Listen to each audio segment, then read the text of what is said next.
Archive libraries can provide a rich and often hidden resource base for both the primary and secondary curriculum. There are over 2,000 located across England and Wales, with each containing unique and valuable collections which can't always be found in textbooks or on the internet.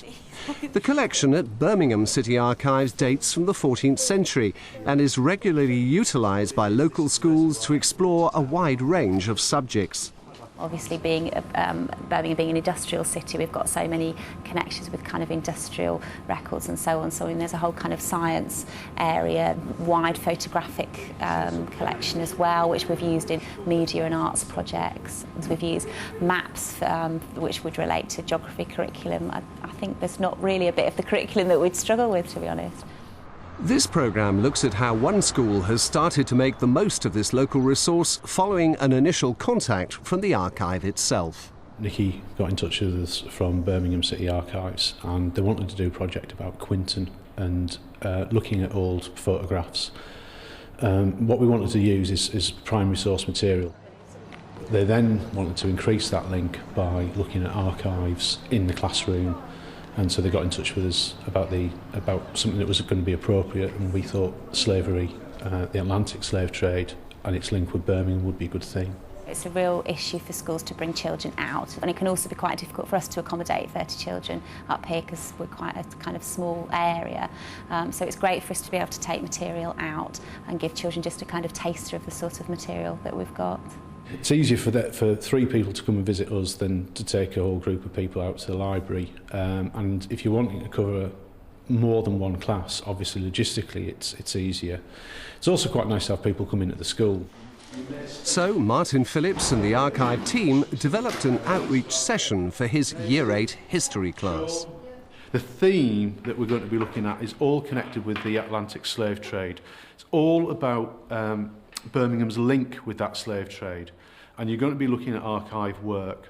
The people taking the session are Nikki, Rachel and Sian, who come from the Birmingham City Archives Department. We started off by just giving the children an overview of the archives and what kind of the collections that we held and why we might preserve particular collections and what constituted as an archive. If you keep a diary, or you type stuff into your PC, or you've got letters that people have sent you, or birthday cards, or anything of that sort, those are actually part of your own family archives. And basically what we do is very much the same, except we do it for the whole of the city of Birmingham. What we wanted to do was just to kind of give them an idea of the sort of time period that we spanned, and also that archives weren't just kind of dusty old documents, that they might include photographs. So we had a collection of copies of photographs from the archives, and we got the children to look at those photographs and ask questions of them, with the idea that the sorts of questions they asked of the photographs, kind of like who had taken it, where did it come from, what could you tell from the photograph, that they would be the same questions that they could then apply to the documents that they would look at later on. It does look old. Okay, what clues are you looking at to think about how old it is? The uniform, that's really good. The clothing, what they're wearing, that makes a difference. You're right, chalkboards as well. I know you've still got a chalkboard, but it's quite unusual actually, isn't it? That's probably times when... But there's chalkboard all around the classroom. Like, all white people in it, so then that's probably when... Right, okay, yeah, that's a good point as well. I think the warm-up was very good because it got them talking. And it meant that they were talking before they actually got to the things that we really wanted to investigate. You've looked at what they're wearing, what their desks are like, how the classroom's set up, what lesson they're doing, what their pencil cases are like. All those different things will help you give some clues about what you can find out from a photograph. We had a planning meeting where she actually went through the session and showed us some of the sources that were going to be used today. He'd already been into the archives and looked at some of the material, and then I went to see him at school and we just talked through kind of logistics in terms of numbers and how many we could fit in, and also then the sorts of the topics that they were looking at and the kind of level of the children in terms of what they could hope to get out of the material that we were bringing in, which gave us an idea of the amount of material to take in so we didn't kind of overwhelm them. Archivists are really keen to work with schools and really keen to have their collections and resources used by students. Many archives now have got catalogues of their collections and they have put them online so that teachers can look at what is available before they get in contact with the archivist when they're just starting to think about how they might use these collections to plan a session. It does take quite a bit of time to actually set up something like this, to be quite honest. But ultimately I think it pays off because we can use it quite simply again next time, and it becomes easier.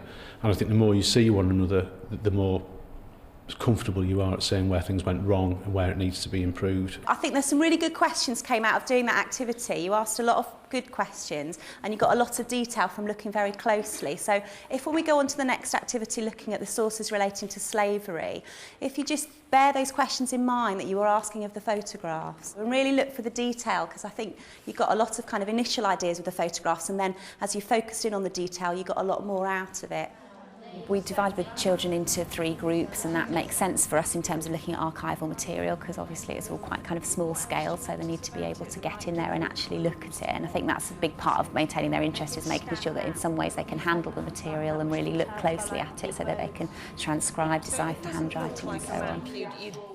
I think it would waste time to make notes, and I think because if they were making notes they'd be looking for right answers. I think writing is greatly assisted by talking. So we can always follow it up in another lesson with a piece of writing, but I think the writing wasn't going to assist the learning, so it would have had limited value in this particular lesson. This is relief. That's right, well done, absolutely, that's the key word. Why do you think they would have produced it? Trying to get the point across to some British, the white people, see what happens when the black people are getting caught. Okay, that's really good, they're absolutely right. This is like, so when they say it's an album, so like we think of albums as like being a photograph album, don't we? But this is like an album of drawings that perhaps these people might take around and show to other people. I think it adds to the experience of studying history if other people come in and they come from somewhere else, they're specialists, and I think that's always very, very important. So I wouldn't simply take the resources and do it myself. I like the idea that we're getting guests into the classroom. We never here see the school as an island. We see the school as an organisation that needs to reach out into the community, or as the children call them, real people. They don't often see teachers as real people.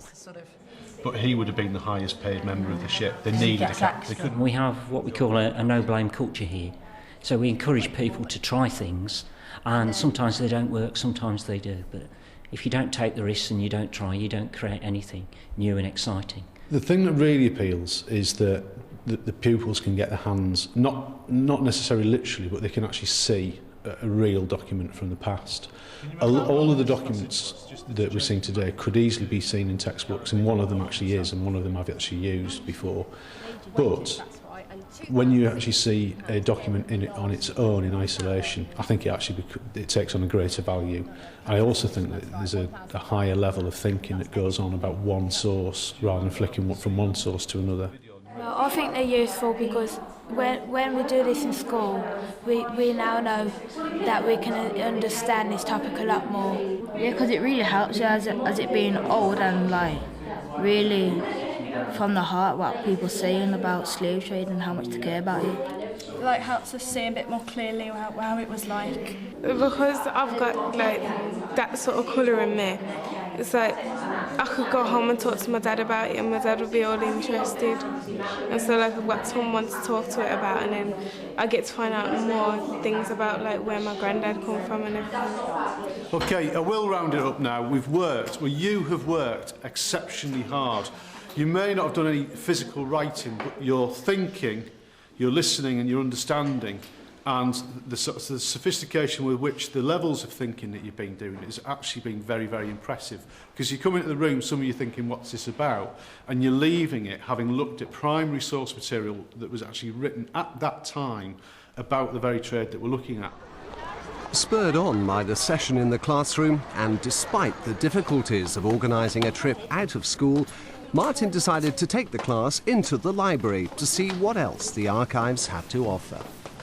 I think first of all they'll see what the higher part of the library looks like. They may have been at the library, some of them won't have been, most of them will have walked past it 100 times. The first thing they'll do is see the scale of the library and the scale of the information present, which they can then see that they can use any time in later life. Of old Handsworth houses. I think it gave them a bit of context for what they'd seen last week. So they'd seen these documents and then they could kind of see that, you know, it came as part of a much, much bigger collection. I think they really enjoyed looking at the conservation practices and how that operated. And I think they just had really developed in terms of their confidence of looking at documents. So they were much more open to asking questions of what was there in front of them, and wanting to see more and making these connections between documents. A lot of people frame their photographs, and this is an early photograph taken of people training for the First World War.